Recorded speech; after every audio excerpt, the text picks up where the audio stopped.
আসসালামু আলাইকুম।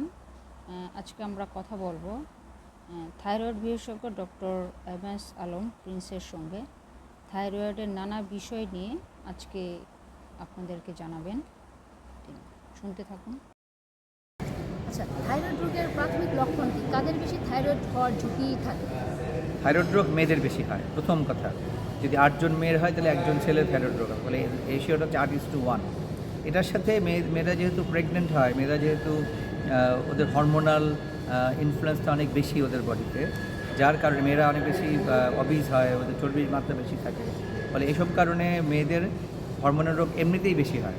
এটা সোজা কথা, থাইরয়েড বলে কথা না, সব হরমোন রোগগুলি কিন্তু মেয়েদের বেশি হয়, এবং থাইরয়েডের বেলায় সেটা খুবই সত্যি।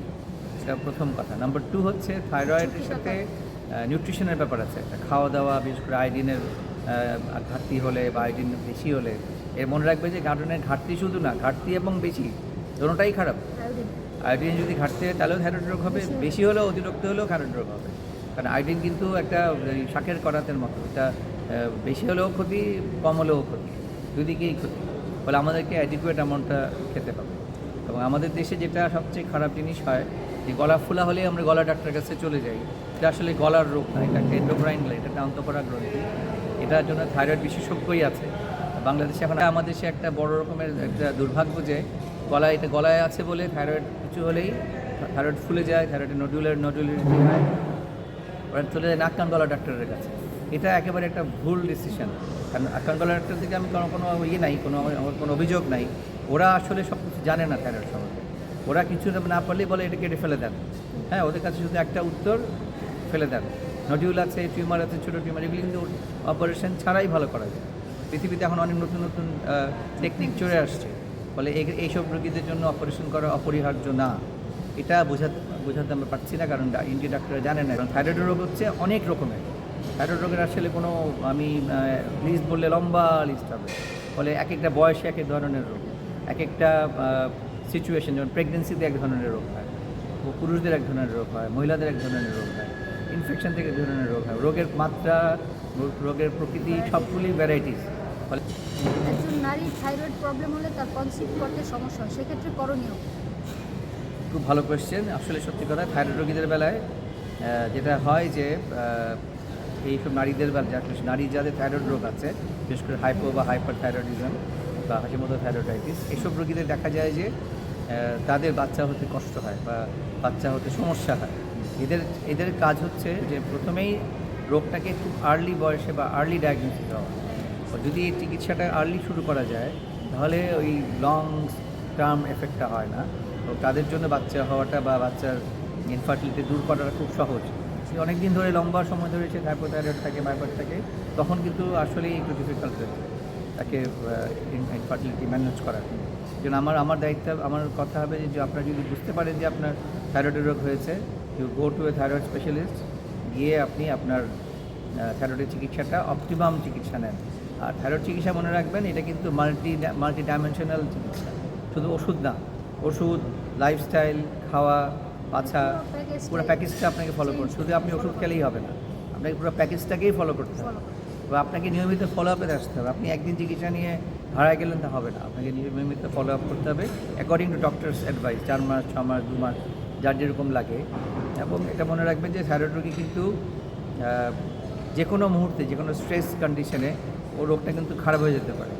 ফলে যখনই সে কোনো স্ট্রেসে পড়বে, তার উচিত হবে ওই সময় একটা কনসালটেন্সি নেওয়া, কারণ তার ওই সময় কী স্ট্যাটাস সে জানে না। যেহেতু অনেকদিন, আর মোরওভার যেহেতু এই থাইরয়েডের ওষুধগুলি অনেক সময় লাইফ লং খেতে হয়, ফলে এখানে অবশ্যই একটা মনিটরিংয়ের ব্যবস্থা রাখতে হবে। নাহলে আমি কিন্তু হয়তো দেখা গেলো আমার ডোজ অ্যাডিকুয়েট আছে নাই, হয়তো আমার এই ডোজটা আমার কাজ হচ্ছে না, বা অতিরিক্ত ডোজ হয়ে গেছে, এটা হতে পারে, প্রবলেম হতে পারে। গর্ভবতী মায়ের যদি থাইরয়েড থাকে, বিশেষ করে উক্ত রোগীর যদি অ্যাসেসমেন্ট না থাকে, তাহলে বাচ্চার উপর কি সেটার কোনো প্রভাব পড়ে? অবশ্যই। সেক্ষেত্রে করণীয় কি? এটা একটা খুবই জরুরি একটা প্রশ্ন। আপনারা জানেন যে গর্ভবতী মা যদি থাইরয়েডের রোগী হয়, হাইপার হোক বা হাইপো হোক, যেটাই হোক, এটা যেহেতু মায়ের কাছ থেকে ওই বাচ্চাটা এই রোগটা আলটিমেটলি পাবে।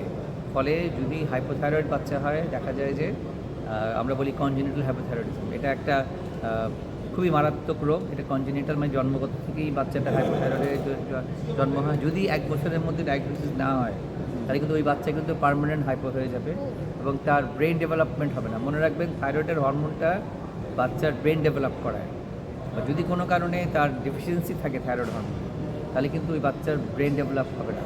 আর ব্রেন এমন একটা জিনিস, সেটা জন্মের পরে আর এটাকে নতুন করে তৈরি করা, মডিফাই করা যায় না।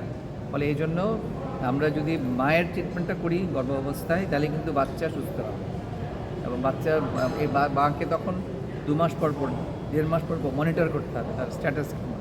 কারণ টিএসএসের একটা মাত্রা দেখে আমরা ডোজ ঠিক করি, এই মাত্রা কিন্তু নর্মালের জন্য যা ওই মায়ের জন্য তা না। ফলে ওটা কিন্তু একটা স্পেসিফিক, প্রতিটা তার আমরা ট্রাইমেস্টার বলি, 3 মাস করে ভাগ করি আমরা। এই ফার্স্ট অ্যান্ড সেকেন্ড ট্রাইমেস্টার এক ধরনের লেভেল দিতে হয়, থার্ড ট্রাইমেস্টার এক ধরনের লেভেল দিতে হয়।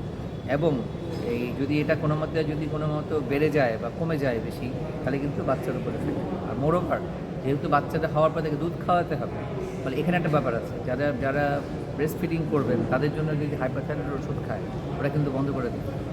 ওষুধটা খাওয়া অবস্থায় সে ব্রেস্ট ফিড করতে পারবে না, এটা একটা বড় সমস্যা। হাইপোর জন্য সেই সমস্যা নাই, যারা থাইরক্সিন খায়, যারা হাইপোর খাচ্ছেন তাদের জন্য কোনো প্রবলেম, তারা কিন্তু কন্টিনিউ করতে পারে, কারণ ওর কন্টিনিউ করতে হয়। আর দুধের মধ্যে দিয়েও থাইরক্সিনটা যায়, ফলে মায়ের বাচ্চার কিন্তু কোনো রকম যদি ডিফিসিয়েন্সি থাকো সেটা কাভার হয়ে যাবে। কিন্তু হাইপারথাইরয়েডের বেলায় কিন্তু এটা একটা বিরাট প্রবলেম, যে বাচ্চাকে আর তখন মায়ের দুধ খাওয়ানো যায় না। মায়ের তখন ওরা এক্সট্রা যদি ওষুধ খেতেই হয়, তাহলে সে মায়ের দুধ বাদ দিয়ে খোলা দুধ বা বাইরের বাজারের অন্য প্রিপারেশন খাওয়াতে হয়। থাইরয়েড আক্রান্তের কোনো নির্দিষ্ট বয়স সীমা আছে কি? না, বলেছিলাম যে কনজেনিটাল মিনস নবজাতক থেকে শুরু করে সবাই। একবার 80-90 বছর, এনি এজ, এটা কোনো এইজের ভ্যারিয়েশন